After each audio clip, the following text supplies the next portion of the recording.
Oh shit, here we go again. अरे bro, सन 2025 में भी धर्म, जात पात, caste, creed, religion, ground, race, colour, इस सब के ऊपर से एक दूसरे की माँ बहन को प्रणाम करना is so much middle class bro. चलो आओ एक नई इनोवेशन करते हैं, एक ऐसा ट्रेंड सेट करते हैं जिससे हम जो इस कंट्री के लोग हैं उन्हें और ज्यादा लड़ा सके और ज्यादा इस कंट्री के जो लोग हैं वो एक दूसरे को गाली बके। Language is the best option bro, language is the best option.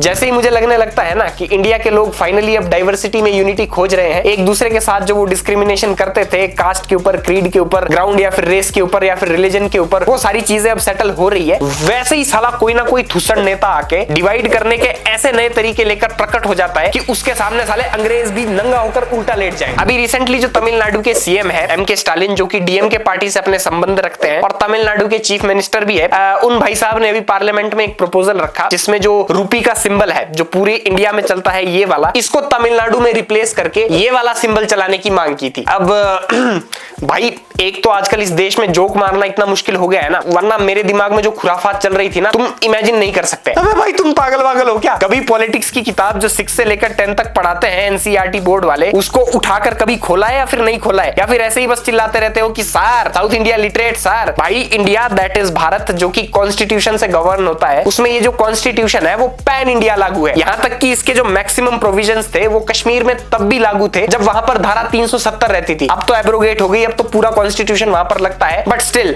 जब वहां पर आर्टिकल 370 इंपोज्ड था तब भी वहां पर जो इंडियन कॉन्स्टिट्यूशन के मैक्सिमम आर्टिकल्स थे वो वहां पर बराबर से फंक्शन करते थे। और तुम्हें अपनी स्टेट की करेंसी के लिए अलग सिंबल चाहिए जिधर कोई ऐसा स्पेशल प्रोविजन भी नहीं है इंडियन कॉन्स्टिट्यूशन में। भाई ये जो Indian constitution pan India function करता है, इसके अकॉर्डिंग देश का झंडा एक, देश की करेंसी एक, देश के जो नेशनल सिंबल्स है वो एक। तो भाई ये जो तुम ऐसे ऐसे बिल्स है ये कौन सा नशा करके प्रपोज करते हो पार्लियामेंट में? एक ये इंडिया अलायंस वाले भाई, जब तक ये अपने ही अलायंस में जो दूसरी पार्टीज है इनके एल ना लगा दे तब तक इनकी सुबह टट्टी नहीं उतरती। भाई एक तो मुझे ये बात समझ में नहीं आती कि ये जो इंडिया अलायंस है ये सच में एक पॉलिटिकल अलायंस है भी या फिर नहीं है। मतलब रहना सबको एक घर में ही है और एक दूसरे के साथ कलेश भी छक्के करना है, इसीलिए ससुरा दिल्ली भी हार गए, अब करो ईवीएम को ब्लेम। अरे राहुल बाबा, आप कॉन्स्टिट्यूशन की किताब लेकर इस तरह से सारे में डोलते रहते हो जिस तरह से खट्टा मीठा में सचिन टिचकुले अपना छाता लेकर डोलता रहता था, और ऊपर से बीजेपी को लेक्चर भी करते हो कि बीजेपी वाले कॉन्स्टिट्यूशन को डिस्ट्रॉय कर देंगे, बीजेपी वाले तो पूरा कॉन्स्टिट्यूशन ही चेंज कर देंगे। भाई ये जो कभी कॉन्स्टिट्यूशन की किताब है ये अपने अलायंस वालों के मुंह के ऊपर भी फेंक के मार दो और उनसे कहो कि इसको पढ़े कि इसमें क्या लिखा हुआ है। मतलब पॉलिटिक्स चलाने के लिए bro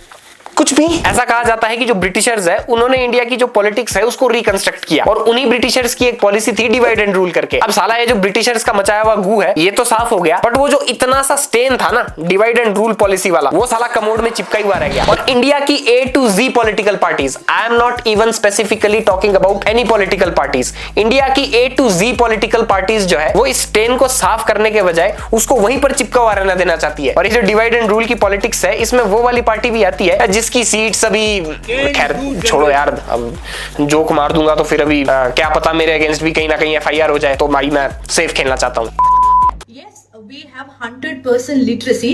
That's why we eat beef. And yes, we have 100% literacy. That's why we can eat any food we like. We can eat even beef. अच्छा, अब बीफ खाना मतलब 100% लिटरेसी। बहन आपकी इस लो IQ वाली बात को, इस डम्ब बात को मैं पूरे के पूरे 10 नंबर देना चाहता हूँ 1000 में से। हाँ ये मैं जानता हूँ कि जो घटिया और नॉनसेंस बात करता है उस इंसान के ब्रेन सेल्स पहले ही डेड होते हैं, बट फिर भी कुछ अगर एक आध न्यूरॉन बचा होगा तो उसने भी ये चीज प्रोसेस नहीं की होगी क्या?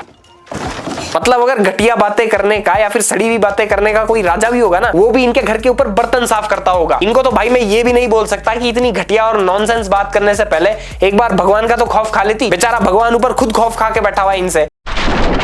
Madam I am really very sad to say कि घटिया बातें करने का अभी तक इस देश में कोई अवार्ड नहीं है, वरना अगर घटिया बातें करने का भी कोई अवार्ड होता ना तो अगली 26 जनवरी की जो परेड होती उसमें आपको मोदी जी से पक्का मेडल मिलता, और क्या पता वो अपनी PM की कुर्सी भी वेकेट करके आपको ही दे देते। अगर मैडम के लॉजिक से चला जाए दैट इज बीफ खाना इक्वल्स टू 100% लिटरेसी, तो भाई इस हिसाब से तो जो पाकिस्तान और बांग्लादेश है वो आज की डेट में लिटरेसी के मामले में USA, कनाडा, ब्रिटेन, इन सारी कंट्रीज के भी बाप बन जाने चाहिए थे। चाइना जो कि बकरे से लेकर मगरमच्छ तक खा जाता है, उसकी लिटरेसी तो इस हिसाब से 110:100 हो जानी चाहिए थी। है भाई, क्या कहें भाई, I am speechless.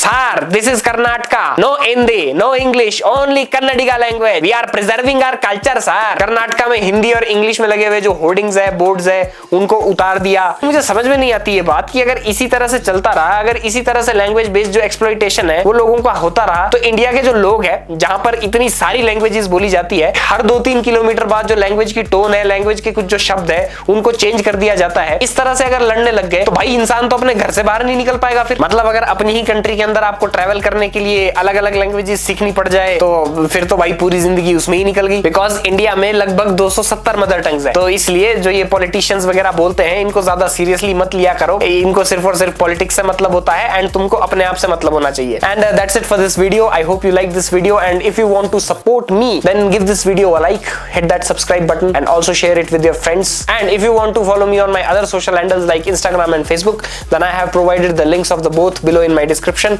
Check those links out and follow me there too. हाँ, और मिलते हैं next week.